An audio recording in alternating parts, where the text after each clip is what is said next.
नमस्कार। ये कविता मेरी काव्य यात्रा के साथ बहती मेरी जीवन यात्रा के बारे में है।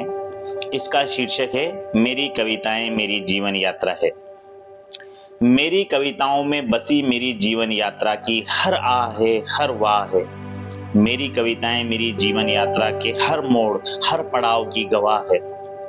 कालानुक्रम में पढ़ी जाएं तो मेरी कविताएं मेरी जीवन यात्रा है और इस यात्रा के हर कदम पर अनुभूत एहसास की शुद्ध मात्रा है। जब मन के जिस तल पर जिए वो अनुभव, वो एहसास लिखा है। हमारी विधा जीवन दर्शन है, क्योंकि हमने हर एहसास को बेहद खास लिखा है। कभी उमंगे, कभी सपने, कभी ख्वाब और ख्याल लिखे, कभी जिंदगी से मिले जवाब और सवाल लिखे, कभी संशय, संदेह और द्वंद लिखे, कभी जीवन के उलझे फंद लिखे।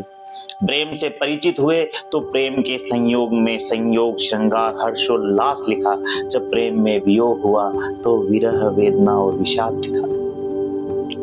फिर प्रेम को व्यक्ति विशेष से विस्तृत कर समष्टि का विचार लिखा। अपने अंतर द्वंद के देवासुर संग्राम का साक्षी बन ब्रह्मानंद का विस्तार लिखा। अब जीवन निष्कर्ष पाकर नश्वरता और शाश्वतता का भेद लिखते हैं। कर भला हो भला, यही ईश्वरीय विधान है बुद्ध। इसलिए भलाई की महिमा और बुराई के लिए निषेध लिखते हैं। इसलिए भलाई की महिमा और बुराई के लिए निषेध लिखते हैं। धन्यवाद।